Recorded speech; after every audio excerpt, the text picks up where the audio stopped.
Well, we are back. This is episode 7. I am your host. This is your Unlaced podcast. I'm your host, Joshua. We are here with a special guest, someone that was referred to me that I think I should have known already, and I probably do know you in a past life somewhere. I'm telling you, like, just from this conversation, like, yeah. I'm super interested. So I'm glad to have you on.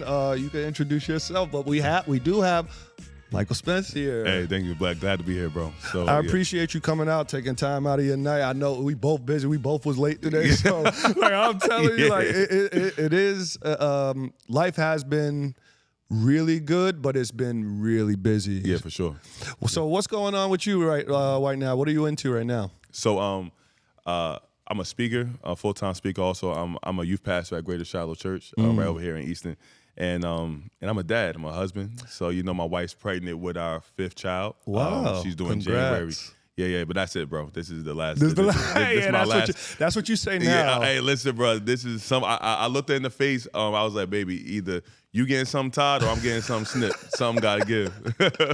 Because it's just, listen, that grocery bill be looking like Christmas shopping every time, my man. God, So I can yeah, only imagine. I'm excited. We having a boy.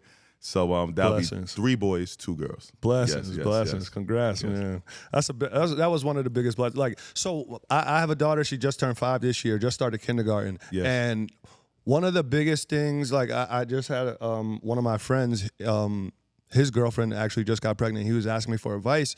And I tell him the same thing I would tell everybody is the biggest thing I learned when my daughter was born is patience. And even before she was born, I learned patience with my daughter's mother. Like, just from the things that you can't, like, rationalize, like those, like, she's becoming a different person because she has a human growing inside of her, and all of those imbalances, and maybe she's trying to figure it out. And there were things like, I'm so short, but as soon as she became pregnant, it just taught me so much patience, and that's what I give everybody. So what's one piece of advice you would give to like a newfound father, like a new parent going into parenthood and life like that? Wow.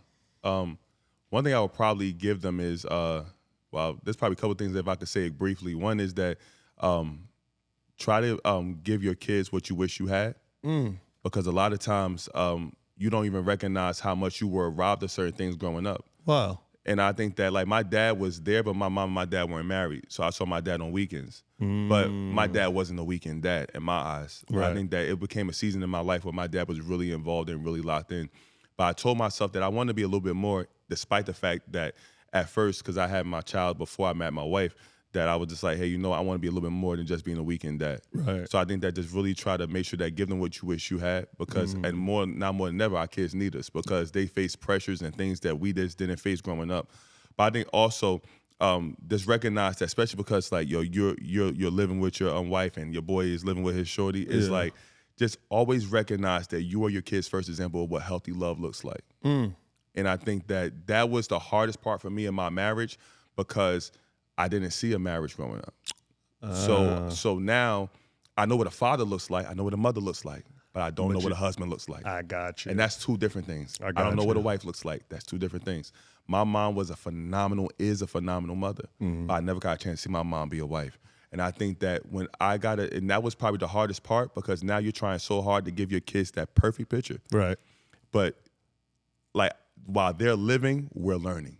And that was probably one of the most crash course things, because now we're blending, but we're also learning at the same time. So just really recognizing that, hey, I'm showing my daughter how to be loved.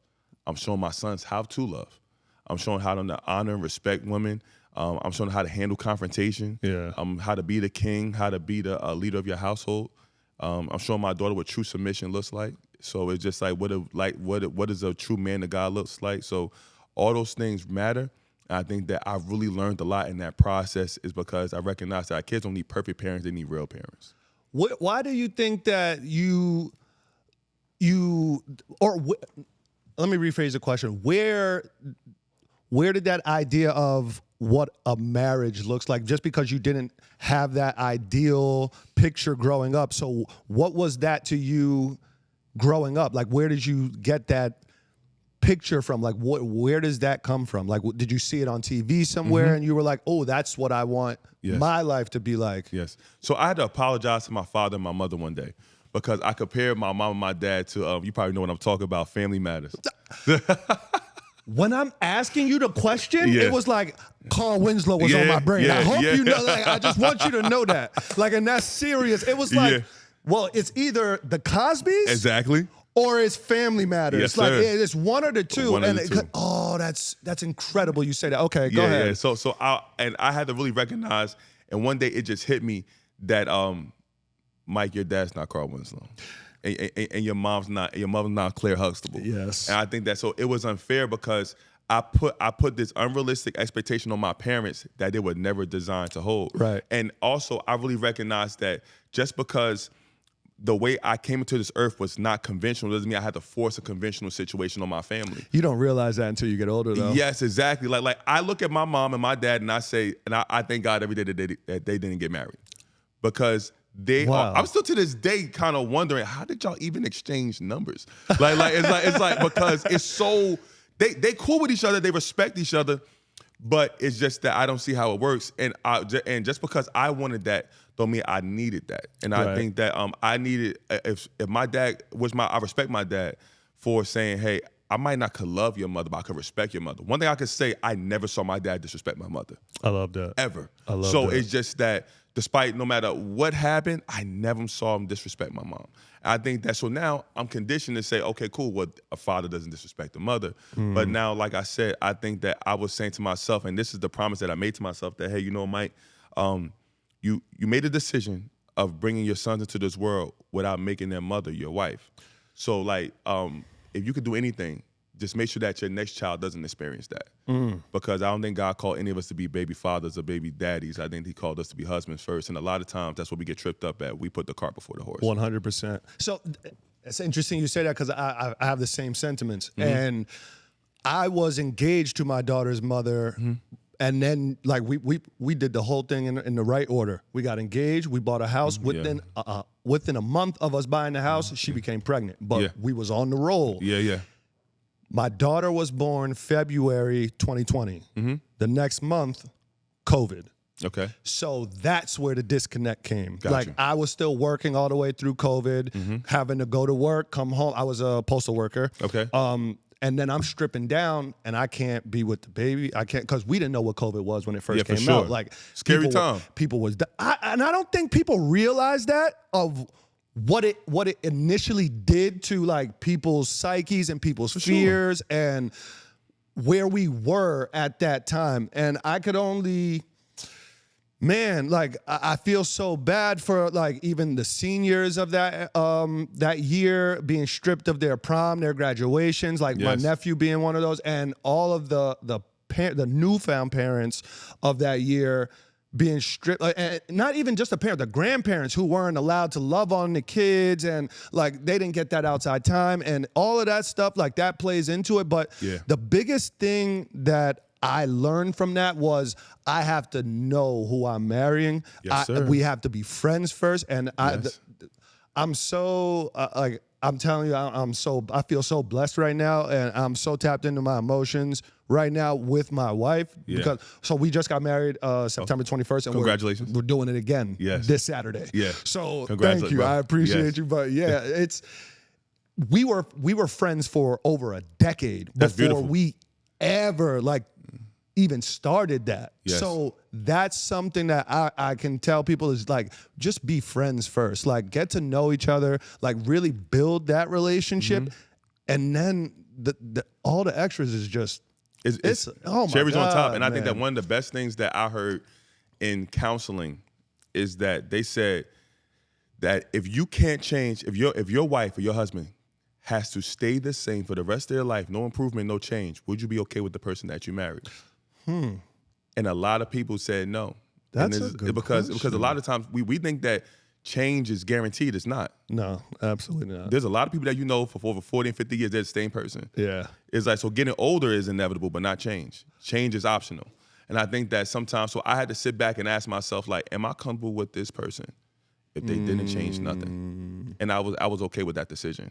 And I think that it was because I knew that when I looked at my wife, I looked at someone that understood me. Right. And I think that that's the thing that matters. Well, I didn't have the chance of having my wife being like, which you're blessed to having that long tenure of just being friends. I didn't have that space, but I think that what I looked at is that I saw somebody that saw me and understood me. And I think that one thing I could say is that I understand my wife. My wife could be goofy around me. She could laugh, she get mad when I fart around her. You know what I'm saying? It's just that, but it's just the because things that those idiosyncrasies that nobody else understands but you. And it's like you'll be talking to the person and somebody else might take it as disrespect, but it's like, no, we understand each other on a way deeper level. So it might seem a certain type of way to you, but that's us. Yes. Like you don't know how we are at home. Like it's wild in the house. And that's the things that I really cherish and I hold dear. So that's interesting you say that. Yeah, that's I really love cool. it. Like that. Listen, my wife doesn't see me at my lowest and see me at my highest. And I believe that one thing that I'm grateful for is that I could see her and also help cultivate her and who God called her to be. Like, it was crazy because in a time that I really got serious with my wife and from the time we got married to and even after, I had a bevy of emotions. Battle with depression, battle with suicide. And I never thought that, Mike, you battling with suicide for real? And it's just that because you was at your lowest of lowest and you need somebody that was there. And then that's when I really recognized that, that's when my relationship with God got deeper. And that's when, but also it hits different when you see somebody praying for you. And you know it. It's like, that's what really made us go to the next level because I knew if I looked over at 4:30 in the morning, she's not there because she's downstairs in her word praying for our relationship. Wow. It's because sometimes it was sometimes when you recognize that sometimes it's not always the devil that's hurting your relationship, sometimes it's you. Sometimes it's that young boy that never got healed, that never told that he was enough. That pride. And there's not enough followers, there's not enough likes that could ever make you really feel secure as a man. And a lot of times we hide behind labels and titles, what's before or after our name in our bank accounts. Me and you both love fashion, so you're gonna have that design, you're gonna have a good outfit to make you forget about everything you got going on. And I think that when I really sat back, and John Maxwell said that true success is when the people that are closest to you think the best of you. And that's why I love the lane that I'm in because I never wanted my kids or my wife to look at me in the pulpit in a speaking setting or watching a video and say, yo, he's lying right now. He's lying, yeah. You call me any racial slur, we gonna fight. But you call me hypocrite, it cuts a little bit deeper. That's, oh my God, I'm so glad you said that because they asked me what's like the most petty reason I'll cut somebody off for, and it's like, it may be petty to you, but it's not petty to me. And you could lie to me about like the smallest thing, but that does it for me because it's like I don't know what else you're gonna lie about in the future, and I'm not gonna give you the chance to do it. So it's like you could be honest with me up front, and it's like there's no harm, no foul. Like there's nothing hurting you with just being honest. And I feel like you'll get so much further in life if you're just honest from the jump because now you don't gotta look for the answers that you was giving people. It just comes genuine. And people don't understand that. And I'm really glad. And my mom always said, Mike, just tell the truth so you don't gotta remember what you said. And it's just like, and that's all. And trust is one of, and I remember this. My mentor came to me and said the story to me. It changed everything how I view trust. He said, Mike, one day fire, water, and trust were all walking in the forest, and they all wanted to go their own separate way, but they're always curious how they're going to find each other at the end of the trip. So fire said, don't need to worry. Wherever you see smoke at, that's where I'll be. You'll find me. Water said, there's no need to worry. Same thing for me. Wherever you see a rainbow at, that's where I'll be. You'll find me. But trust said, you need to worry, because if you lose me, there's no guarantee that you'll find me again. Trust is one of the hardest things to gain, but one of the easiest things to lose. So it's just like, so for me, I really had to recognize how much trust really meant to me and to everybody else. And then also, I recognize, bro, a lot of us don't ask ourselves this question, why do you even feel the need to lie to begin with? Because a lot of times, because I'm not scared of no. Listen, I stopped lying when my dad put the belt away. Like, that was it for me. Like, I'm telling you, like, it was like, I'm not, this is the person that I need to be, like, afraid of. Like, this is the only person I need to answer to. So, honestly, I can't lie to you. Like, why? There's no reason for it. I feel like there's really no reason for it, and I look at people a little strange when they be lying because it's like, what are we doing? Yeah, like what are we doing? And then, but a lot of people are not aware enough to do the examination like within themselves to say like, why am I doing this? Yeah. Like, especially like, but like, you know, like this is my BC days before Christ. Like you'll lie to a girl and you'll justify it. But y'all don't want to hurt her. No. Yeah. You try to protect what you got. Exactly. You don't want to lose that. You want to have your cake and eat it too, which I never understood that saying. That's playing semantics. Like they trying to find ways to make it sound, but no. You're lying. Right. You're lying, period. You're just lying. No, how you justify you're lying. Yeah. So it's just like, so I think that's one of the things that, you know, really helped me in my walk because I just didn't want no one to call me a hypocrite. I got that. All right, let's backtrack. We done went off on a tangent. Like, and that's why I love conversation because you find these like happy mediums between people, and that could set you up for a conversation that you don't even know where it's going to lead. And I love that, and that's like my favorite thing. But I do want to know about you and your early like. So yeah, let's start. Where are you from?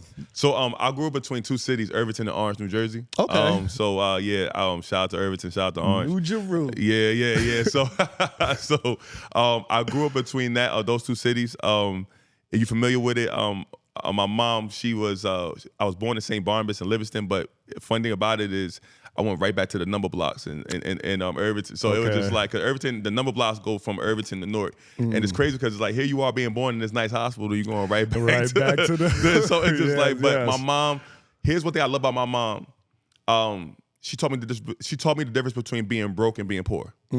It's like I recognize that being broke is temporary, being poor is a mindset. Yeah. And no matter how much money you make, if you poor, it's never going to change. Yeah. And so because I never felt poor or broke. I didn't even know we was broke till I went to my friend's house and recognized, oh shoot, y'all not sharing the bedroom? Right. Like you don't gotta wait till income tax time for Christmas. Like it's like I didn't know. I found out Santa Claus wasn't real because my mom just didn't have it that Christmas. I feel that. So it's like that was what it was, but she did a phenomenal job. I wish I wasn't as hard as her because in the hood you kind of get caught up in like labels and clothes. Yep. So never mind you. Funny story about this is that I was out of Kids Foot Locker by the second grade.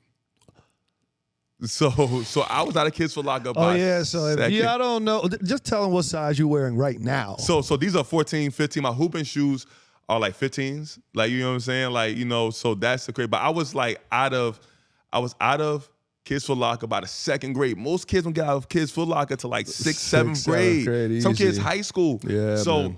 Kids were making fun of me because my mom had this before Shaq's. I was at the Payless. My mom was just giving me these shoes, and they was tearing me up in school with these shoes. They was like, yo, what's going on? Why your shoes light up? You mad big, light up shoes. But I thought these was cool.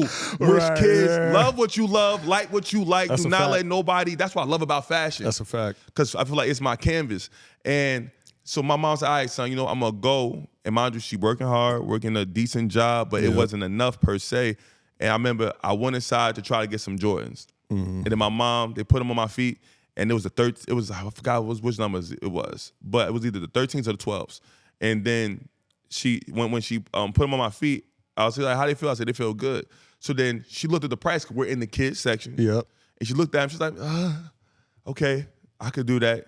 And then she said the price out loud, and the guy said, I mean, I'm sorry, but that's not the price for his shoe. Wow. She was like, what? She's like, his size is that. There was like 150 back then, I believe. Yeah, yep. And it was like, she was like, I'm like, I ain't paying that. I was like, what? She was like, I'm not paying that. Sorry. So then I left that joint crushed because it was in my size. Right. And Orange, if you know the spot, it's called the Shoe Spot. And then and next thing I know, I didn't get them that day. But my mom worked hard, did everything she did. This is back in the day when they had layaway. A lot of people don't know about layaway. My mom famous for layaway too. My mom was the layaway bandit. Yes, so my mom paid it off, which I don't even know why they even let her put like sneakers like that. They were showing love, I guess. Right. And I came home, and a couple weeks later, there was the Jordans. Mom gonna make it happen. Yeah, like and I love her for that. Make it happen. I love her for that. So like that. So it was just like I learned a lot for that. Like, you know, like my mom really taught me just how to take care of the kids. But my mom also said something one time. She said, yo, listen, you ain't going to realize how much these sneakers cost. You got to pay for them yourself. Mm-hmm. And then when I started having the bodies, Jordans, you know, like you really want to get them, but like, you know, you pay a little extra to get them before they release. And I'm over here like, dang, this junk hit me. I'm going to use my whole Burger King check. For real, man. That's crazy. I'm over here working like, I'm literally looking like I'm working 40 hours for these sneakers right here. So it's crazy. So yeah. So where does that love for fashion come from? Since you weren't able to like get all of that stuff young, like I can only imagine like when like the skinny jean era came in and you was growing out of stuff like super fast. So like where does that love for the fashion and the shoe culture, where does that come from? So I have the flyest family ever. Okay. I had the flyest family ever conventionally, right? So when it says I'm the walking image of if it takes a village to raise a child. My family literally came around me to raise me. And so I had my aunt Lisa, my aunt Beanie, my auntie Sherry, like, you know, my uncle B was very smooth to this day. You know, he'll throw a hat on, little, like, you know, match the hat. Like, you know, he was always my aunt. And then my dad, cool as a cucumber. Yeah. So it's just like, so I watched everybody's style, and from around the way, I saw how people was getting respect by just the outfits. Yes. Now I'm growing out my clothes, and back in the day, they didn't have like the ASOS or, you know, all these places that got tall stuff. It was big and tall. So it was like, yo, now I'm got a size 40 pants on. Like, you know what I'm saying? Like, that's the only way I'm gonna find something. And I didn't even know about tailors like that back then. So I'm looking like I got a Steve Harvey suit on at this point. So because cats used to make fun of, like, you know, when I had the high waters on, they were like, hey, yo, Spence, pull your shoes up. Like, you know what I'm saying? This is the craziest part. I thought I had it hard because, like, I'm tall. I'm not as tall as you. Yeah, but you're tall, though. And I'm super skinny. So, like, my arms wouldn't fit, like, the actual dress shirts, and the neck would be all, like, big. Scorched up. Yeah. Like, and they're not wearing a tie, bro. It's going to look like someone yoking you up. That's why I'm just like, all right, like, my favorite store right now is Express. Yeah, because they Express. make stuff for me personally. Yeah. I feel like they made that store and was like, yo, I got everything you need right here. Like, so I go crazy at Express. Abercrombie and Fitch online. I need that endorsement. Holla at me, yo. Y'all got a tall section. I don't even like some places like Zara. I'll be like, you know, forget it. Y'all hurt me. They're not catering. They're not catering. Yeah. I'll be like, I'm looking at them young boys. That's why, you know what, bro? I find it so sad that cats don't get fly at a regular height. It doesn't make sense, honestly, but if I had your options, I'll be what? Style is subjective, so I'm not even gonna say like they doing what they do. Yeah, but height is a good accessory. It is. So I always tell people that you have to have an accessory that is not clothing that helps your fit come together. Yeah, some people might be your eyes, your height, your body, your weight. So it's just hair. Hair. Yeah. So I think that's what it is. So, but like for fashion, I watch everybody just put stuff together. And I loved it because I was actually a fashion major at first in college. Oh, really? I went to HBCU. I was about to say, where'd you go? I went to HBCU called UMES, Mount Easton Shore. And I went on a full ride for basketball. And my mom, my dad can't tell me what my major is because I'm paying for school technically. And I loved it. I was the only guy in my cohort at that freshman class. Wow. So it taught me a lot because it actually helped birth me in getting into speaking. So because they say, hey, you got to tell the class about yourself. And we in freshman class, and baby, I love you. My wife I don't want to hear nothing about this when you see the interview. But our class is full of beautiful women. Right. So I'm nervous. Yeah. I'm like, yo, what the world? How am I gonna do this? And I went up there and I can't say I did the whole picture them naked thing, because that don't work. That don't work. It's kind of creepy. It don't work for me either. But I just said, hey Mike, what you got to lose? And I just went. And then like even my teacher was like, yo, you did a good job. And then I had to, in every college we had to take intro to public speaking. And I took it, and then it was good. But I also had this banging love for fashion and just putting stuff together. And also, like, my season was summertime, because I'll just roll the khakis up. I'll just do whatever, roll the jeans up when they line long enough. Yeah. And I just kept rocking with it. And I think that's the thing that kind of helped me just get into fashion. But what made me change my major was they asked us to make pajama pants that fit us. Now, bro, I'm going to give you some context. Wow. I'm 6'10". The tallest girl is 5'7" in that class. So they're done with their pajama pants like in a week. It's taking me forever to get done with this. I'm asking for help. I'm like, yo. I was like, you know what? I guess I don't need to be in here. And then that's when I really learned that what I wanted to do in fashion, I don't think I needed a degree for. And so I pivoted, but I still had the love for fashion. Yeah. I still started doing like little stylist competitions around my class. And because at HBCU, every day is a fashion show. Well, like you go to PWI, it's like you could wear the same outfit every day. They're not gonna say nothing to you. But at HBCU, and that's why I learned how to and I just love the culture of it. Yeah. And then when I really start having a holistic view of fashion, like it's not what's on you, it's what's in you, that's when everything changed for me. That's when I really started getting into thrifting heavy. That's when I really started just balancing things out, started getting into like, you know, and it was like God was guiding me all along in this path. It was just like, you know, I took a job working at Macy's with men's suits. That's when I figured out tailoring. That's when I figured out certain tricks to the trade for being tall. Smart. And I just, and I promise you, it just all came together, and that's why, like, it's also the way that I connect with kids today. What did you change your major to, if you don't mind me asking? I changed my major twice. I changed it to English. They had us reading a lot of Shakespeare. I was like, this is a dub. I ain't doing that. So then I was like, and then no disrespect to Shakespeare. Rest in peace. Love your soul, brother. But it's just, I just wasn't going to do it. I hear that. And then I changed it to communications with a focus in PR and marketing. Okay. So then I knew, I found out that it was something I'm passionate about. Found your Stuck niche. with it, rocked with it, and then it was a beautiful thing. So it's just like, and that's how everything came together. And I think that what really helped me change in my look and fashion was one day my aunt always said, my aunt Lisa said, yo, your sister can't go anywhere by herself. Me and my sister have a 3-year age gap. Okay. Can't go nowhere by herself because, you know, there's a bunch of creeps out here. Yeah. So my sister went to the store, I had to go with her. If she went to practice, I had to go with her. If she went to anywhere. So my sister was going to get her hair done. Yeah. She's at a salon, so I'm the only boy inside the salon. And the beautician asked every woman in the, cause this is back before COVID when everybody was in the barbershops and the salons all day. Missed that, man. Yep. So and then she asked the ladies, by the way, women have a whole different conversation than men inside barbershops. Yeah, so 100%. So she asked everybody this question. She said, what's one thing you look for when you're looking at a man? Every woman gave their opinion. They said, I look at his hands. I look at his hair. I look at his car keys. I look at this. I look at his teeth. And then everybody was like, huh? Like, it was like everybody was giving partial agreements. No one really was all into it. Yeah. The one lady sitting in the back reading her magazine underneath the hairdryer said, I look at his shoes. Because you could tell a lot about a man by his shoes. And that changed everything for me. But then tied into the Bible, they said that when sheep look at their shepherd, because she was so small and shepherds are tall, that when they look up, they can't really see because the sun is always in their face. Yeah. So how they identify their shepherd is by looking at his feet.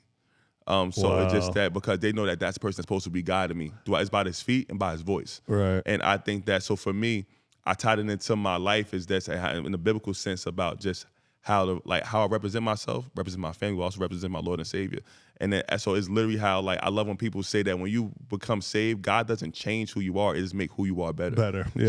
So I don't worry about what I have to wear, but I know that when I wear it, I'm representing Him. So like, it's literally how fashion just took off, and it's been blessing me. So I love getting fly. I love my sons. You know, they swear they could dress better than me, but God bless their heart. They don't know better, bro. They don't know any better. They just want to have all the names, the chromes, yeah, them tears. And that's something that, like, they don't understand. Like, I don't care that you're wearing Balenciaga, like, it's at all. It's trash. If it's trash, it's trash. I'm sorry. If it looks bad, it looks bad. Yo, like, bro, you either got it or you don't. Yeah, seriously. Like, you either got it. What they said, there's certain things your money can't buy. You could find a fire fit in Walmart right now.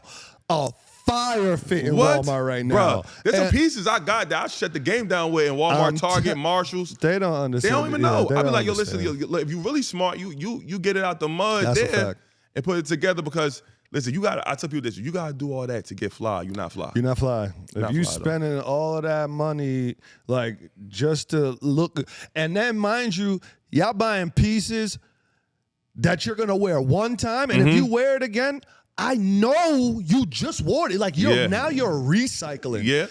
That's even worse. Yep. Like, cause it's like, now I know you only got one flag thing in your whole joint, and you don't even know how to get it off a couple times because I can see it every time. Like, Cats don't know how to be versatile as a shopper, though. That's a fact. There's some pieces that I know I'm not gonna get that because that's only good for a season. Right. And there's some stuff that I know, like, the beautiful thing about being tall is that a lot of the stuff that I get that people are like, oh my God, that costs a lot. I probably got it on sale because big feet people just come up. Yes. So like that's like, boy, I go to Woodbury Commons and have a ball. Because there's like, they're like, oh dang, like, how much you paid this? I'm like, nah, I just caught it on sale. Right. So like, I'm a sales rap bandit. I don't care what you say. I'm gonna turn a penny silver. That's fire. I like that. All right, so let's talk about the basketball. How early did you start playing basketball? So I was terrible at basketball at first, because I went to 8 high schools. I was a knucklehead, bro. I got in a lot of trouble. If you watch, there's a documentary on Netflix called The Miracle of St. Anthony's. And Come on, bro. Yeah. You ain't got to listen. I know all about St. Anthony's. Word. For sure. So I was supposed to finish at St. Anthony's, but I got kicked out of St. Anthony's. Wow. And you have to mind you, like St. Anthony's really told me that there's levels to this basketball stuff, Yeah, bro. yeah. Most high schools struggle to get colleges to come to their state games. Yeah. We had colleges come to our JV practice. The practices, yeah. Bro, yeah. the Nets, when they were in New Jersey, they was dropping off sneakers because we had kids with big feet. It was like, bro, you had 6'7", 6'11", 6'5". Yo, it's like you had to really bring it, bro. Yeah. And I did something stupid, got kicked out one day. And then my mom was crying, begging the principal to give me another chance. And then he said, "I'm sorry, ma'am, your son has to go." And then my mom said, like, with tears in her eyes, she said, "Hey, she said, Mike, you got to change because you're killing me right now." I didn't put no hands on my mother. I recognized that my actions was killing her. So something had to change. And then from that moment, I just locked in and really got on, really like pushed myself. So I was a junior on JV, so if you ever know sports, that means you trash, you booty. So and then I locked in because I was running with my boys that was in the streets. What school was this? I was at Irvington High now. Irvington High, okay. I was shout out to all my guys that was there, Blue Knights, IBK. So I was booty, but I knew I was booty not because I just didn't play the game. I was always running around with my boys who was in the streets. Yeah. And then I really recognized my senior year. No. Going into my senior year, I had got this assignment that you got to apply to college and stick with it. And then I saw a couple things that literally, it was like tick, tick, boom. It was like I saw I saw Sebastian Telfair through the fire. Yo, I'm going to tell you right now, my best friend, his uncle is Stephon Marbury. Wow. So I grew up watching Sebastian, Lance, like the whole Coney out. Like I was there Love for all. Coney Like I watched Isaiah Whitehead. I was at the draft. Like so, I know exactly what I got this movie right now. Like classic, changed people's lives, bro. Like, I saw the grind. I was like, dang. So saw Sebastian. Then I went to St. Benedict's when J.R. Smith was there. I went there for middle school, and I saw him. People don't know he went to the NBA straight out of high school. That's how good J.R. Smith was. Straight out of high school. J.R. Smith is the listen. He was so nice. Listen, in high school, bro. I'm gonna say this. I might get a lot of hate saying this. No, not from me. If J.R. Smith went to a regular public high school like DeJuan Wagner, he might have scored 100 points. I'm not gonna hold you. No, for real. I seen that man. I was like, yo, bro. I look like there's a very few people in my life. There's 3 people in my life that I looked at them and I saw that they're gonna go to the league. Yeah. It was Kyrie, because he was young, he was younger than me. Yeah. It was John Wall, and then for sure, J.R. Smith was the first person that I ever saw that was like, yeah, he going. He going. I don't know what it looks like. Yeah. I've never been in front of it. J.R. Smith J.R. Smith is not probably, he is the top 5. Argue with your mother. Best player in New Jersey history. I don't think for people with his schedule or what he was doing. Like, prime example, they beat one time. I remember I got my behind whooped because I stayed for this game. He played Luol Deng in Charlie Villanueva. Blair Academy. At Blair Academy. Blair Academy. Beat him. But St. Benedict's had a squad that year, though. They had a squad, They had a squad. But that's when I was like, and I thought Luol Deng was cold, too. Another one I was like, now him and Charlie Villanueva going. So it was just like, but when I saw that, it was just like J.R. Smith was like Jordan to us. Yeah, bro. Like, you know what I'm saying? Like, in that school. And he was a cool dude, still is. Like, yo, always show love and everything. And I was like, yeah, nah, he's cool. And so I saw all that. That's so crazy. And then when I saw Through the Fire, J.R. Smith make it.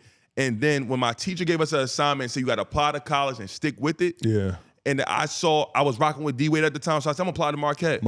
And I don't know what happened, but something made me look at how much Marquette costs. And I knew that my mom didn't even make that.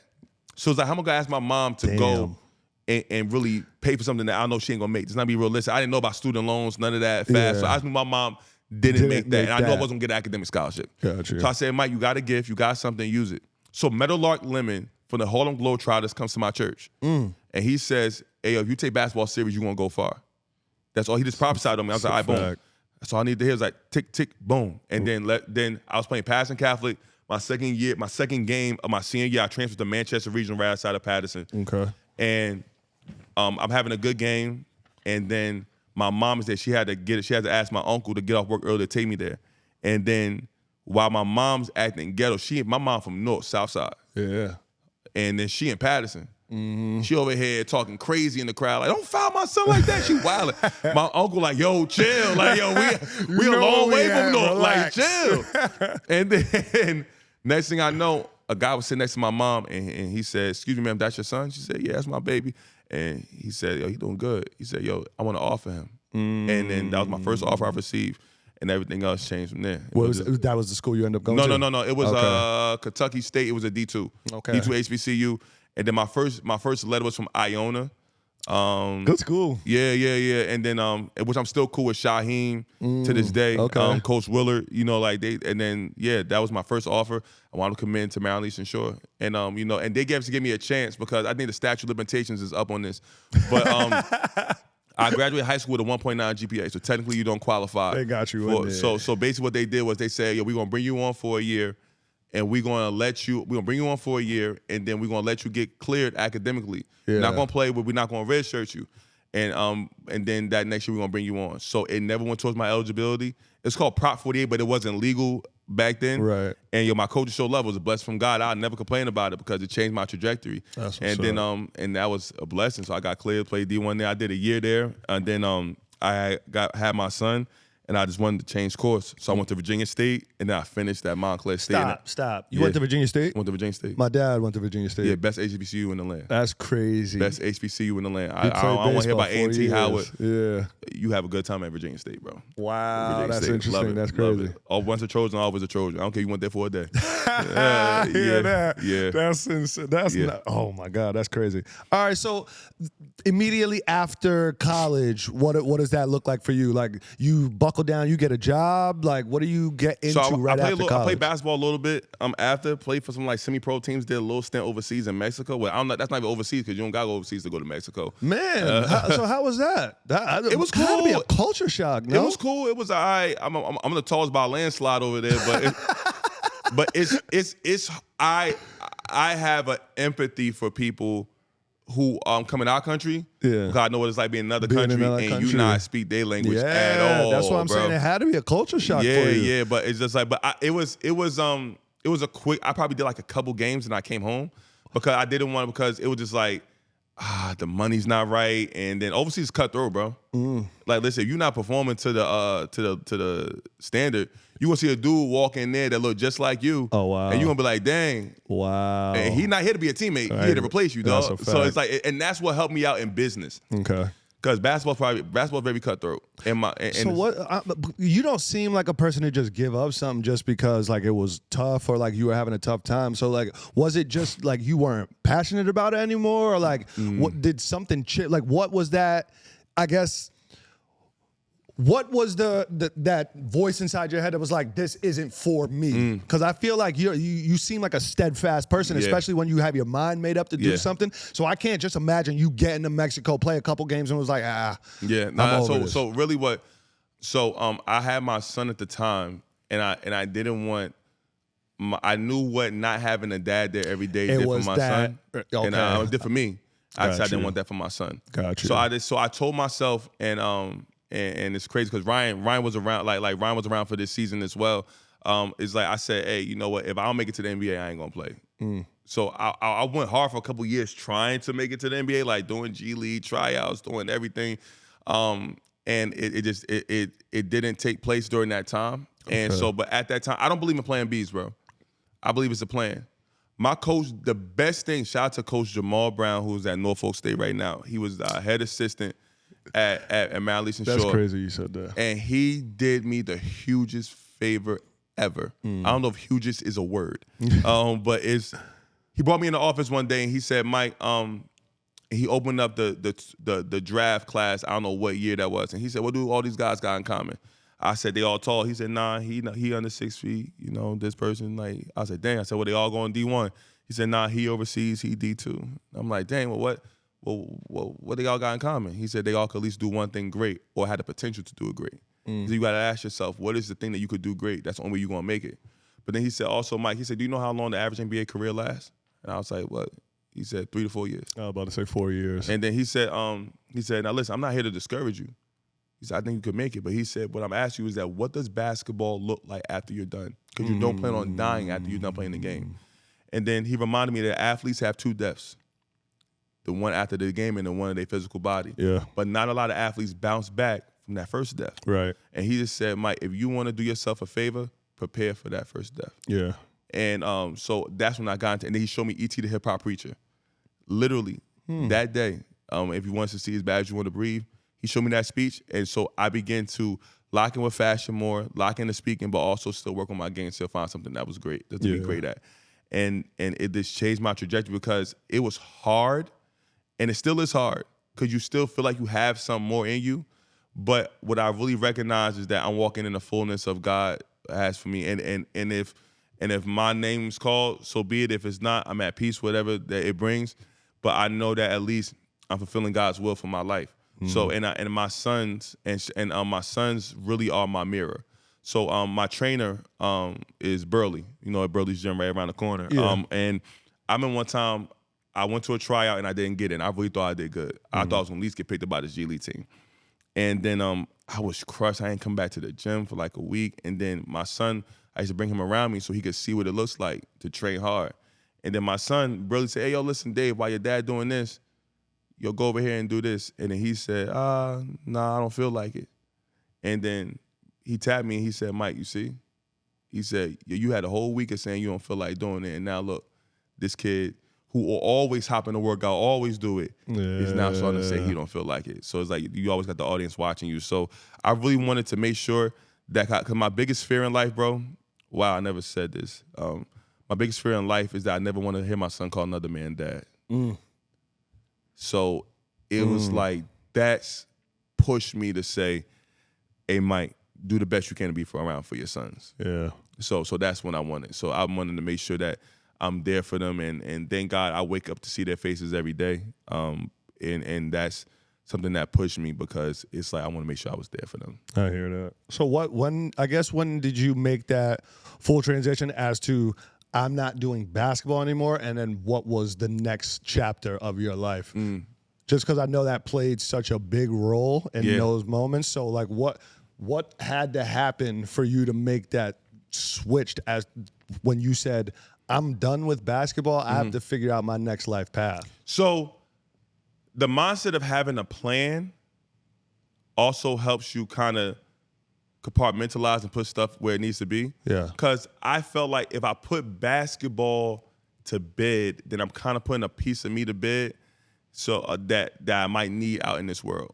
So prime example, like the competitiveness, the fervor, the energy, the bounce back. Yeah. It's like I put it in the right. I compartmentalize and put it towards speaking, put it towards business, put it towards my walk with God, and it made the transition so much smoother because to me it didn't feel like a death. Yeah. It just it felt like a see you later almost.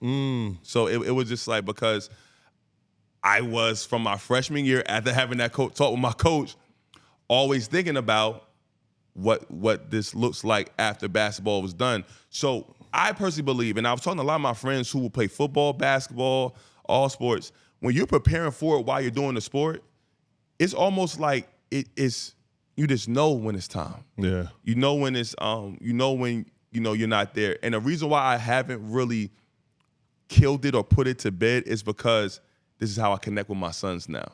Okay. So now I go in there, I bust their behind playing basketball. I told my sons, once y'all try to dunk on me or once y'all bust my behind playing basketball, I ain't playing y'all no more. All your sons play basketball? Yeah. I actually had a game prior to me coming here.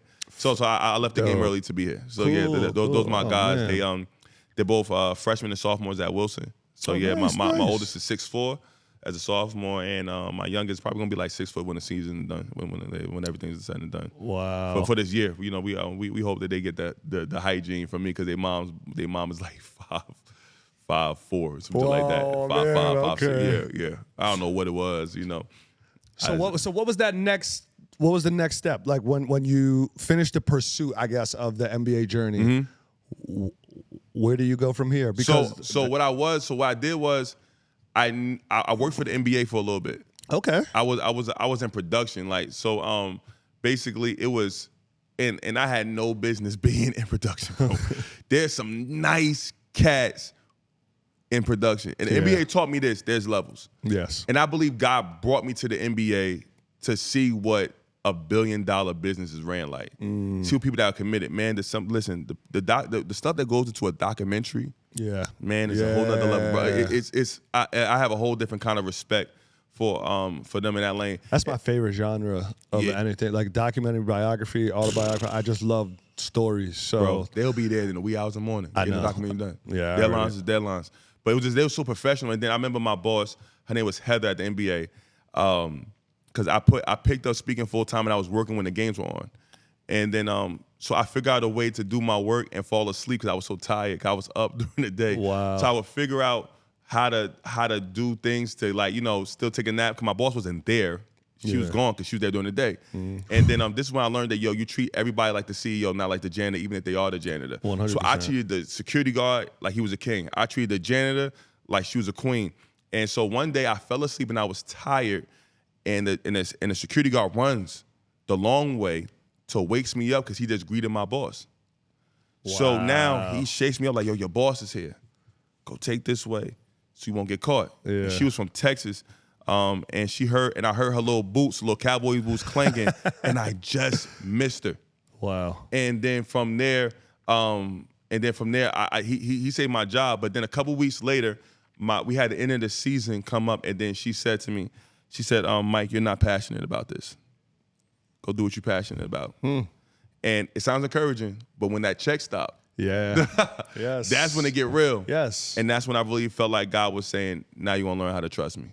And that's when I really went in on, I took some odd jobs, like, here and there, just to keep a roof over their head and food on the table. But it was just like, that's when I really began to embrace ministry full time and speaking full time. And it's been a beautiful roller coaster. It's definitely a roller coaster, and I'm scared of heights. So, like, I be sound like Patti LaBelle on the roller coasters. But it's like, it's been a beautiful journey because I get a chance to do what I love. I was miserable at the NBA. That's crazy. It's a beautiful workspace. There's nothing toxic about it. It's mad love. It's just a lot of my guys are still there, but it's just that I don't think that I wanted to be in that department. Right. Like Ryan the Killer there on the floor. Yeah, like y'all would kill it there. Yeah. I was terrible. I was over there. It was like, yo, you cutting the game wrong. You're doing your highlights is terrible. And they give me the bootiest team that year. So they didn't even care. That's how I knew they didn't respect me. Damn. They give me the bootiest team that year. The Sixers were dirt. It was like this before Ben Simmons. Oh man. They was this when the process just started, when the process was looking like a problem. I was tearing these highlights. This I knew they had no faith in me. Still a problem. Every time the Sixers had an important game, they would say, Spence, go give it to this person, because my highlights was terrible, bro. Wow. I was like, yeah. Man, so how my thing is, you go from that and now it's you immediately jump into public speaking? Like, yes. How do you even figure out that's your lane? How do you figure out? I don't even know where do you go to public speaking? Like, do you just I kind of brought a different mindset to it. When I heard somebody say this, that someone asked them, are you a drug dealer or are you a hustler? And they said, well, what's the difference? A drug dealer is someone that pushes poison into the hood. Right. While a hustler is someone that, like, yo, Go listen, get they it don't by get any it. means. By any means. And then they tied it to a Bible scripture that the gifts of the God are without repentance. And it's basically saying that, like, hey, yo, you got a gift from God, but are you going to use it to honor God? Yeah. So it's like, a lot of times it's like, hey, if you could sell on the block, then you could lead the block. Yeah. If you could make people laugh, you can make people listen. So I just started using the gift that God gave me the right way. So instead of trying to use this gift to have the gift of gab with women, I just used it to actually empower people. I just wanted to be what I wish I had when I was younger. Yeah. Both of my brothers live in two different countries. They live in Jamaica and England. So it's like with time zones and stuff like that. And back in the day when you had calling cards, you really didn't want to run your parents' bill like that. And so it's just like, I was like, yo, I really couldn't be there with my brothers. And also I ran to the streets for that.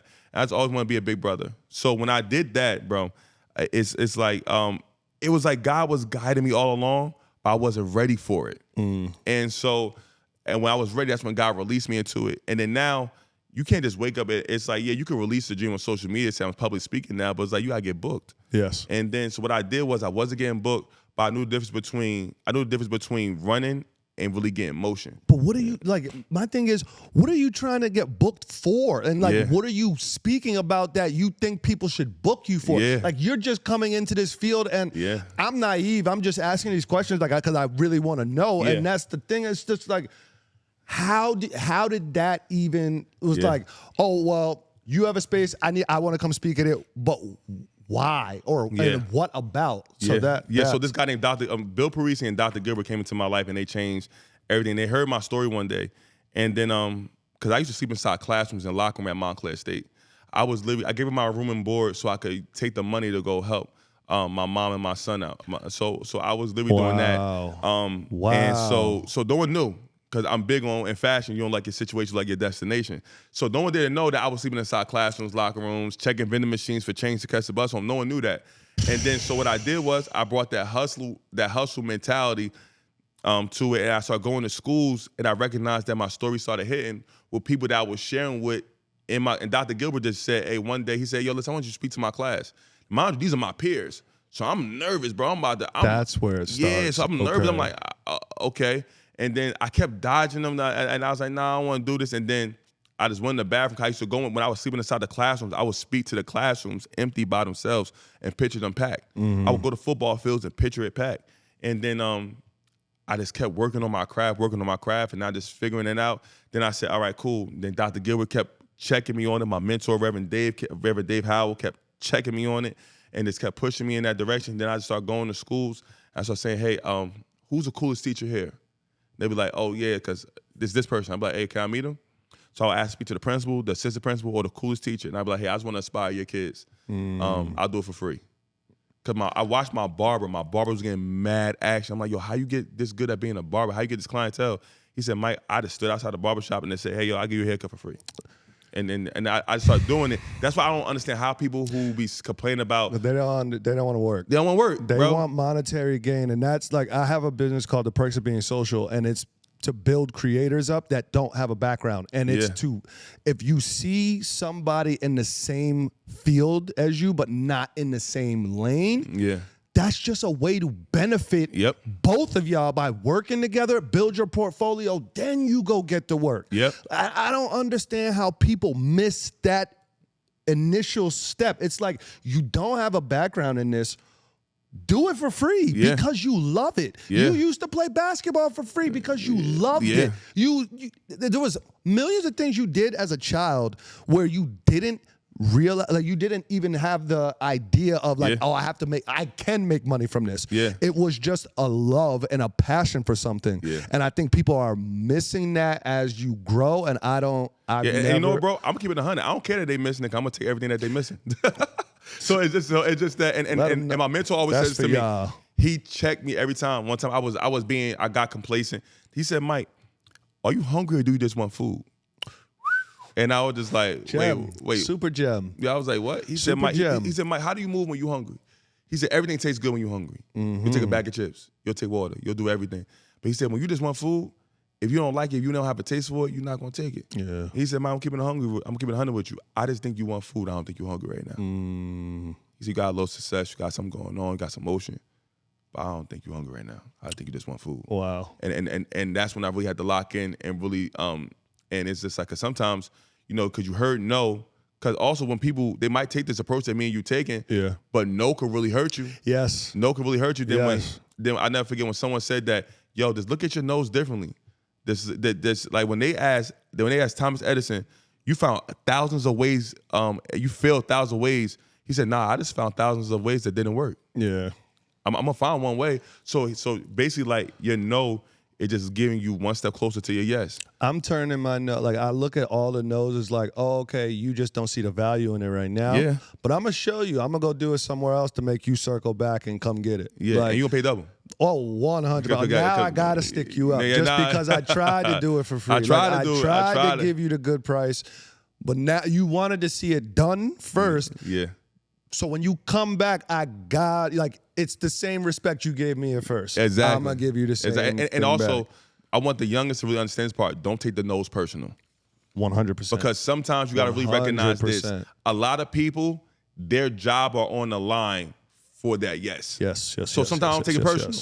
Like, listen, look. Or they just can't see it. They can't see it. Long as you see it, because God ain't give it to them, he gave it to you. Exactly. So just like sometimes you gotta be like, yo, this take it personal. Like, because that's when your craft loses its love. Yes. And it's because you're taking it personal. Exactly. Relax. Yeah. Because long as you see it, I'd rather have the world not see it and you see it, because that's enough. That's enough. Everybody gonna catch on. And I think that's really what it is. Like, some people looked at me like I was crazy. Yeah. Like, yo, you have a child to provide for, you have a family, you're out of college, you just lost your job at the NBA, and you're walking around telling people you'll speak for free. Yeah. And it's just like, and it's like, yeah, and it worked. And literally, like, I went from doing that to speaking at corporations, speaking on Wall Street. What was that first big, not even big, but what was that first initial, like, after you got, like, you got a name for yourself, you started speaking at schools for free.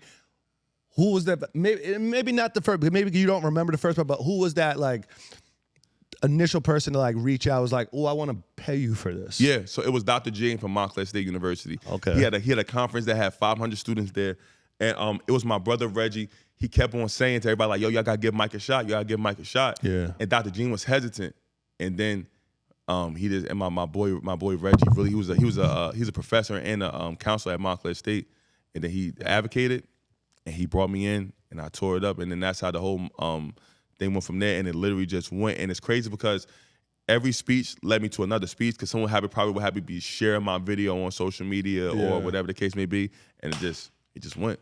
Wow. So yeah, so it's kept, and I think what keeps me hungry is not feeling like I arrived. Still feeling like you got work to do. Yeah, still feel like I got work to do. I hear that. Because just that from there, I know that I could still be present. Yeah. A lot of people are not present with their craft. Right. So I speak like if there's 100 or 1,000 people in the room, numbers really don't matter. I literally had speaking engagements where it was 5 people. Right. And I had people where it was room packs. Like, I can't even tell you how many, that was there. So it's like I've had all these things, but it's just that I think all the no's also made me hungry. Yeah. And more grateful for my yes. Yes. 'Cause I know what it's like to not be booked. What's the name of, like, your company, your business? What is that? So it's Micheal Inspire. And what does that mean? So basically, in the Bible, the word inspire means breathe. The original meaning of it. I didn't know that. Yeah. So when it said that the scripture is all God, all scripture is God inspired, is all scripture is God breathed on it.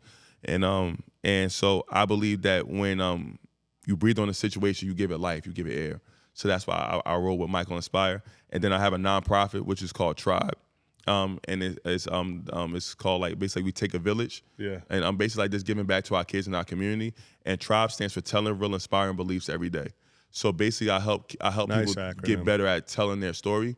So now, like, one thing that we're doing, we're working with people who have just been released from jail and prison, and helping them tell their story to help them possibly find another lane of employment, and to teach them entrepreneurship and things of that nature. We work with young men, young women, everybody, all ages, all demographics. I like that. Yes. So are you big into the community? Yes, for sure. And for sure. How are some of the ways that you like to tap into the community? Like I'll tell you this. Like, I was working in East Stroudsburg as a postal service carrier, and randomly one day I just called my sister and was like, I think we should do a book bag giveaway. Yeah. And we did that for 4 years, but that was just on a whim. Yeah. Like, you know what I mean? Yeah. And then that kind of moved me into, like, getting more into the community, seeing more ways that I could help. And just from seeing the people that it helped, like, it was people that I went to high school with that I didn't know was having, like, trouble, like, getting those back to school supplies and stuff like that. And mind you, they're giving these kids lists of stuff that they got to get. So any way you could help, it was so fulfilling for me. So I can only imagine how that is for you. But what are some of the ways that you give back to your community? So I'm blessed that I serve at a church who really understands me and who serving is the heart of what they do to begin with. Shout out the church name. Yeah. Greater Shiloh.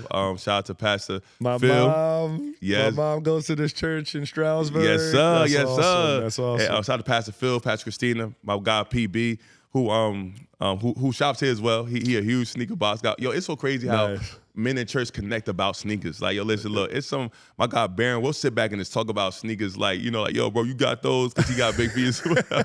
So it's just like, and also I served at Phillipsburg Alliance, and Pastor Randy, he really locked into it. And the church I came from up north is Pastor Jay. There's a scripture in the Bible that said that Jesus did not come here to be served, but to serve. If I recognize that if Jesus, who's sitting at the right hand of God, came down to serve, then who am I not to serve? So I was just like, okay, cool. So I really recognize that. And here's the funny thing about it. We talk about sneakers, and then one of my homegirls made this post a while back. We talking MySpace days. She said, I used to cry about not having the latest sneakers until I saw somebody without no feet. And so I think that what I learned was that, so now I'm not too attached to what I get, because at any given moment, God could say to me, might give that away. Yeah. So I don't like seeing anybody struggle. So we do book bag giveaways, we do coat giveaways, we feed the kids.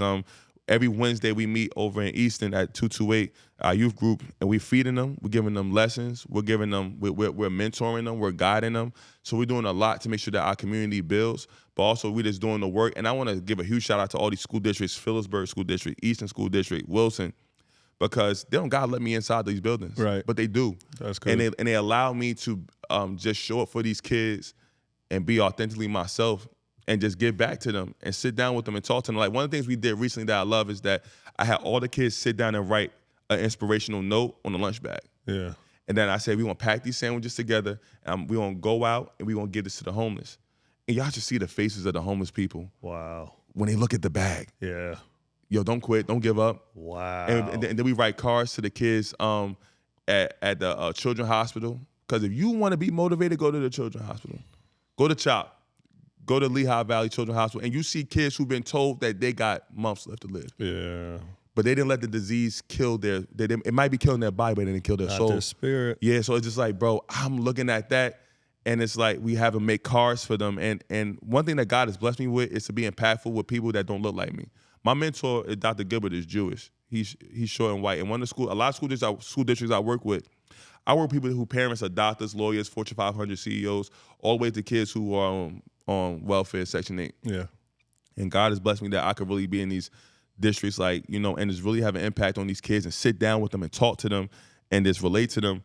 Because really, at the end of the day, I don't like when people say that I'm like, nah, my kids are colorblind. No, your kids need to be aware of what color looks like. Yes. And also recognize that, hey, there's beauty in every color. But hey, my brother might not go through this, and my brother may go through this. So I make sure that my goal is, I believe my superpower is, I make you feel like no matter who's in the room, it's just me and you. Yeah. And I make you feel like you're the biggest person in the room. Because I took my driver's test in the coupe, and then the guy said, hey, how? Knees was at your chest. I'm trying to tell you, bro. Are you kidding me? And then I told the dude, I said, hey, listen, look, bear with me. I'm 6'10" in this coupe. He said, drive. I'm like, oh, all right. I'm like, I'm about to fail this test. So then I'm driving. I'm trying to crack jokes with him. He's not budging. And then we get to the end of the driver's test. Being personable does not work. Yo, I'm trying to lighten the situation. Yeah. Kill the parallel parking. Done. He said, you passed. I'm like, wow, whoa.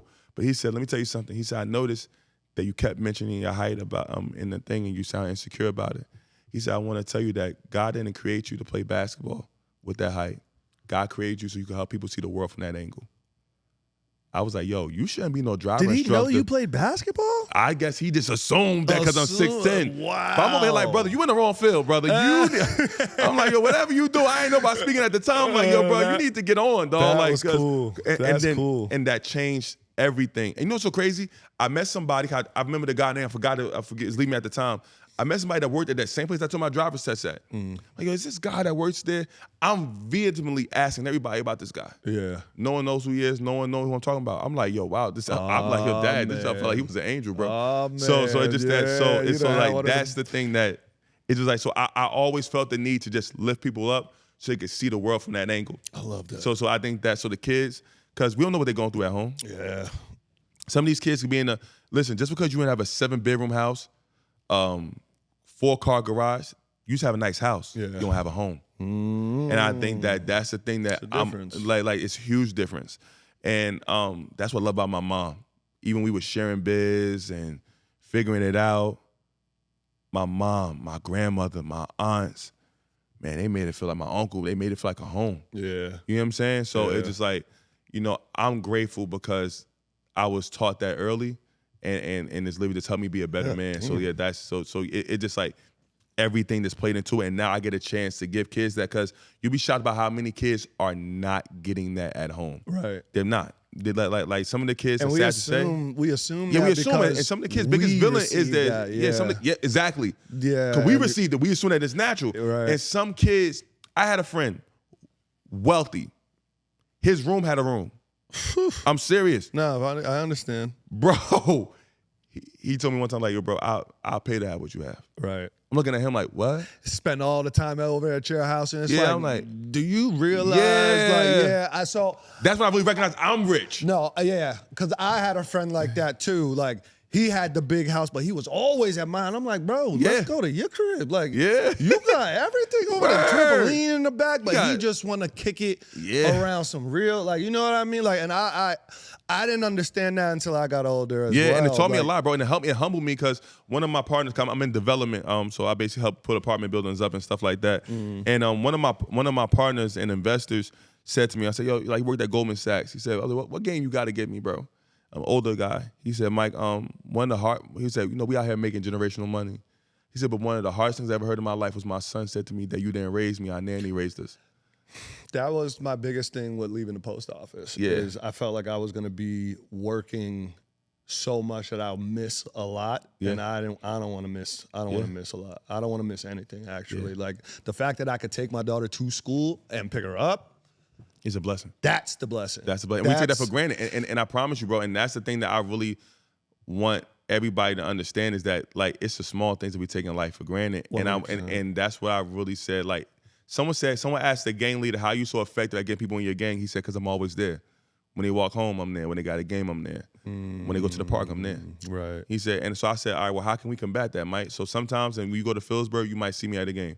We go to Easton, you might see me at a game. I tell the kids, like, hey, let me know your recital schedule. Let me know everything that you're doing, because I know what it feels like to have a game and not have nobody cheer for you. Yeah. So my sons, whether they playing a lot, which they play, but even when they weren't playing a lot, I wasn't there for their skill. I was there for their presence. Yes. So it's just like, that's what really matters. Our most valuable currency in life is not money, it's time.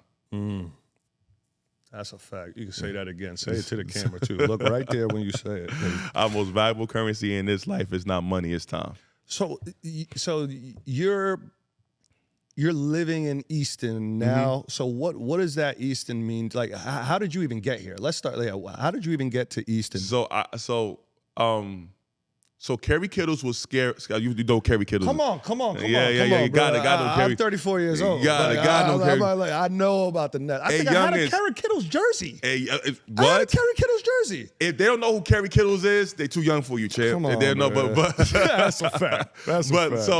So Kerry Kittles, who's a man of God, was scheduled to speak at this event. I'm real cool with the chaplain of the Giants, former chaplain of the Giants, George McGovern. He's a former chaplain of the Giants, the Nets, and the Yankees. So he's like, yo, Kerry Kittles is scheduled to go to this event. He had a prior engagement, can't go. It was scheduled to be in Phillipsburg. He's like, Mike, we need a basketball player to go down there. Can you go? I'm like, all right, now I'm from Irvington, bro. I never heard of Phillipsburg. I heard it's like the boonies. And I seen black poverty. I never seen white poverty. Yeah. So it's just like, so I'm like, yo, I'm coming down here. I thought I was in a scared straight program. I was like, yo, I'm getting punked. This is crazy. I'm like, and then I do the speech, and had a great time, ministered the message, had all these kids come, and then the pastor said to me, hey, I want to show you our community center. And I said, cool. I'm like, in my head, like, why you show me this? I'm not about to be here. I'm never coming down here again, bro. Yeah. I'm back. There's no trains down here. They're freight trains. They're not no subways. Yeah. I'm like, yo, get me away from here, bro. I don't know where your mall's at. One mall was shutting down. I'm like, yo, get me out of here. And then he showed me, and they brought a bar, and they made it kid friendly, and they called it the Crossbar. Oh, that's cool. And so instead of beer on tap, it was juice on tap. They brought it, and then they said, hey, we want you to lead this and be the youth pastor for it. I'm like, hey, I'm in my head. I'm like, hey, I don't know whatever you smoking. I don't think, but I'm not coming back down here. I prayed on it, and then I asked my pastors at my home church, and then George McGovern said, Mike, I think that this is where God's calling you to be, because not everybody can relate to every ethnicity. Mm-hmm. You can, and I took the job, and then time transitioned where I transitioned on. And shout out to my Phillipsburg Alliance family, and then literally thought I was done with being the youth pastor, and I walked inside Greater Shiloh. And then my guy PB and Pastor Jason walked up to me, and they just said like, "Yo, hey, listen, look," and my homegirl Tawana, they just walked up to me, "Yo, hey, listen, look, we need a youth pastor here." And I really was like, nah. And then I sat down with Pastor Phil. And then we just had a great conversation. And then I just told him that I'm here to serve, because I really just didn't want no position, because a lot of us chase position. Yeah. And I was always taught, pick up a towel, not a title. So like, just serve first. And I just served. And then eventually, me and Pastor Phil had a conversation about me just being a youth pastor at Greater Shiloh. And it's been a blessing ever since. And I'm grateful because I get a chance to serve this community in a great way. Yeah. So that's how, and if it wasn't for God, I wouldn't never even know what Easton looked like. Right. So it's just like, I'm grateful to be down here because I get a chance to do work with y'all, you know what I'm saying? And it brought people in my life that I'm forever grateful to have around. If you could change one thing for the youth in Easton, what would it be? Wow. I know it's a super broad question, but I would probably, with shout out to the superintendents, they're doing a good job. I would probably diversify our educators. Very good. Elaborate. So I think that, I'm not saying that you can't be black and relate to white kids, or be white and relate to black kids, but I think that we do our kids a disservice by just. And also, this is a point that we need to also have more people. I think more people should be educators that are not. A lot of times, you can't get mad at the school system because that's who's available. And I think a lot of people are in the wrong place, but I think that if we diversify our teachers, I think that it will be our coaches, so that kids can really see more people that look like them, or that's who relatable. Because a lot of the kids I'm closest to don't look like me. Yeah. So it's not so much a race thing. I think that we need to diversify. I think a lot of people need to come back home and really serve the community for real. So I would probably say that, and just give them more outlets. I believe there's a lot of outlets, but I believe that, and also I probably would say, this is funny, and don't take this, if I could do one thing for the kids in Easton, is take away social media. Get them outside. Yeah, I think, we in a different era, bro. Yeah. Back in the day, you at the park. Yeah, that's a fact. At the park. I don't care where you from. Yeah. White, black, Portuguese, Mexican, Latino, you in the park. Outside, yeah. You know what I'm saying? Like, I think that just give them more, but also I feel like, it's kind of like, if you put a knife in the hands of a doctor, it can save a life. You put a knife in the hands of a killer, it could take a life. You put a knife in the hands of a chef, it can make an amazing meal. It's all about who hands that is in. Yeah. And I think that a lot of times the social media, I believe that it's kind of like driving. We're giving it to kids too. You want to give your child a car at 5. Right.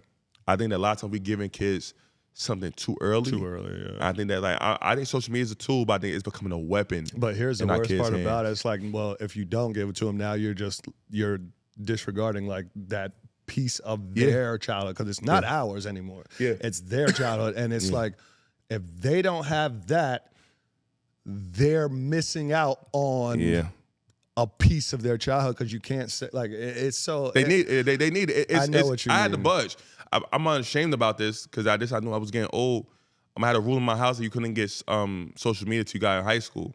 So my son came up to me. He was like, "Yo, Dad, can I download TikTok?" So his brother came next to me, because when you're waiting for your brother to get rejected, because you know the rule. Yeah. So I was like, I thought TikTok, don't laugh at me, bro, I thought TikTok was a math app that helps you tell time. Bro, don't. Don't listen, I still don't got TikTok. Yeah, so I'm over here like, bro, I'm like, son, you could download TikTok. And then his brother like, wait, what? So his brother like, yo, hey, Dad, can I download TikTok? I'm like, yes, go ahead, go get the TikTok, son. And then two of my young guys, Denny and Jalil, was sitting by, and they was like, hey, yo, PM, let me ask you a question. Do you know what TikTok is? Because they knew the standard that I had for my house. Right. And I'm like, yo, bro, stop playing with me, dog. I know what TikTok is. You trying to say I'm old? He's like, let me ask you a question, PM. Out of curiosity, what is TikTok? What is TikTok? And I was just like, yo, come on, bro. It's a math app that help you tell time. I said it with my chest. With your chest. They are bursting out in tears, rolling like, no way you that old, PM. I'm like, what? And they're like, yo, this is TikTok.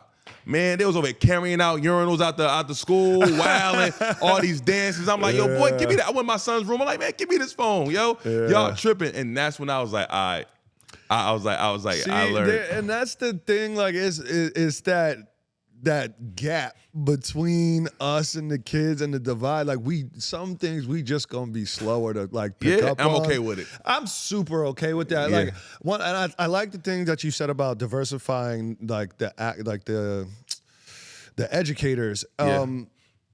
I was a baseball instructor at this camp. It was a predominantly Jewish camp, 95% Jewish camp. Like well-off kids went to it cost $12,000 to send your kid there just for the summer. So you got 2 kids, do the math. Yeah. It's crazy out there. Yeah. But one of the things that I really liked that they did was they got most of their staff was either from Canada, London, Australia. Wow. And it would just put these, like it would just put us all in this little isolated bubble. It's in Tyler Hill, Pennsylvania. It's surrounded by 2 lakes. And it just put us in this little isolated bubble, and it forced us to learn about each other.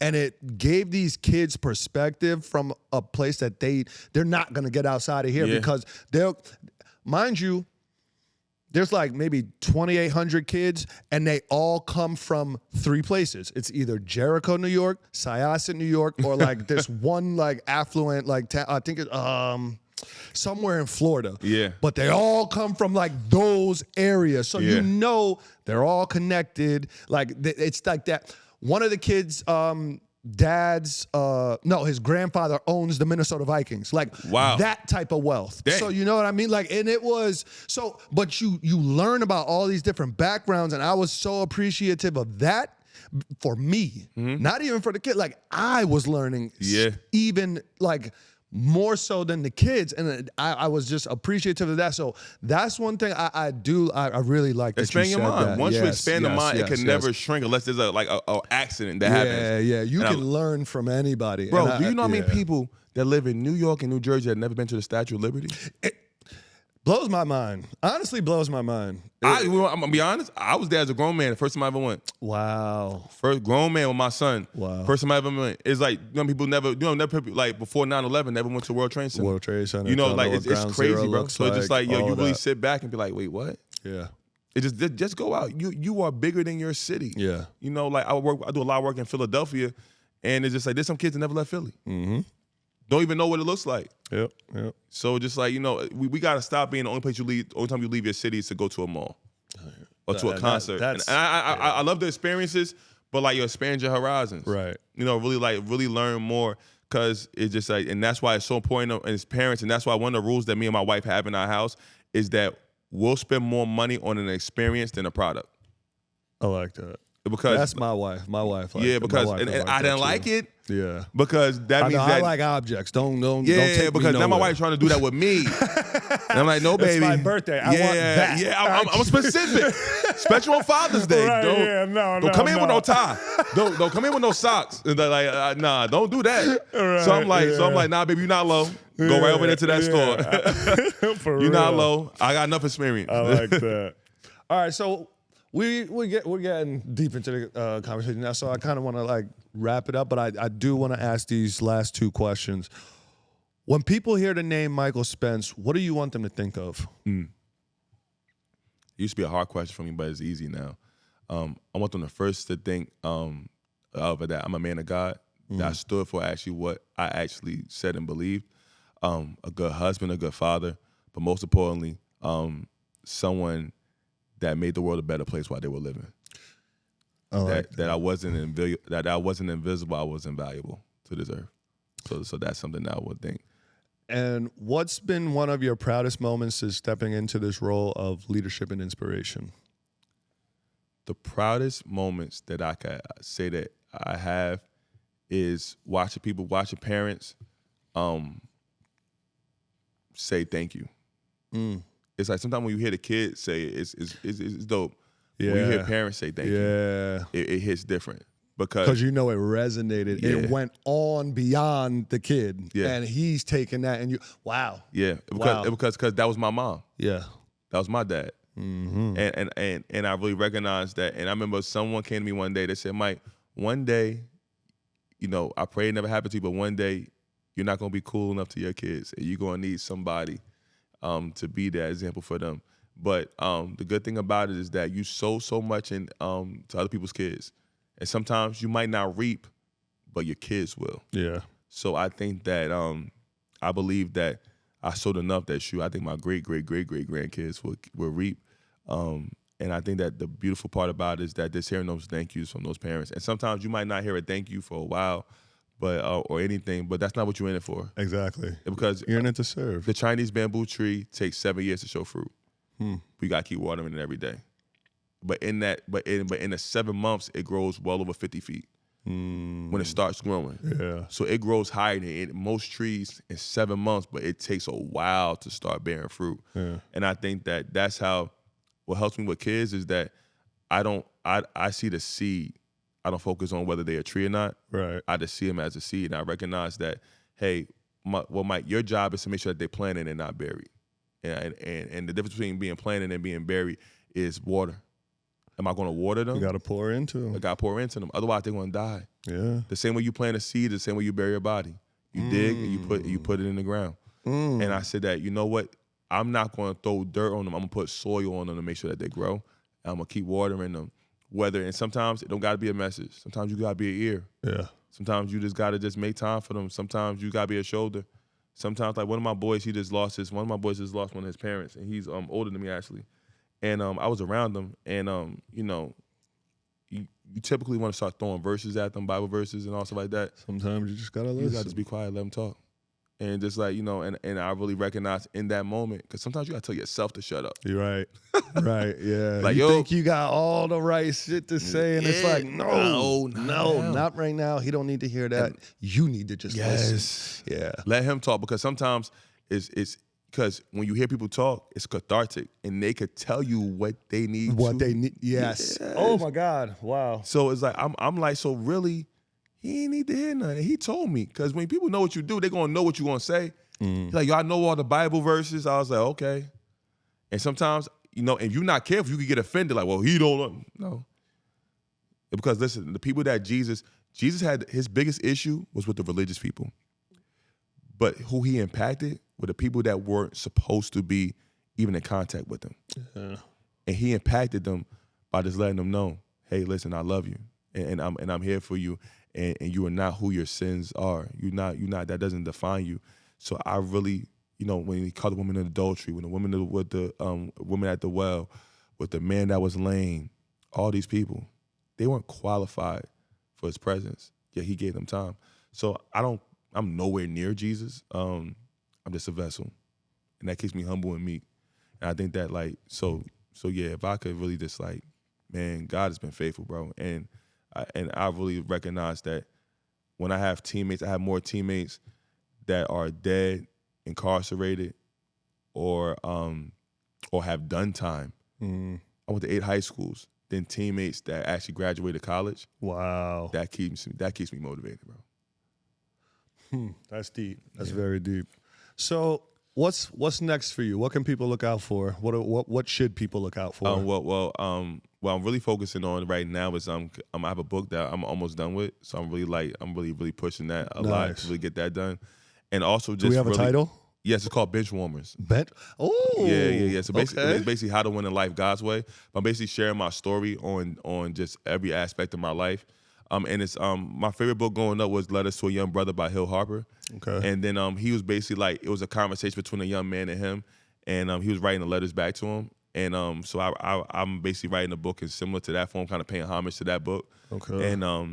And that is really, and also just really getting heavy into the content space. I'm doing pretty well with it, but just kind of diving in a little bit more because what I really recognize is that I want to reach kids where they are, and sometimes they have their phones in their space. So one of the things that I'm working on right now is called Homeroom, which basically I just put out a message, like a quick little tidbit message every morning to reach the kids where they at, to kind of get them started on their day and get them going.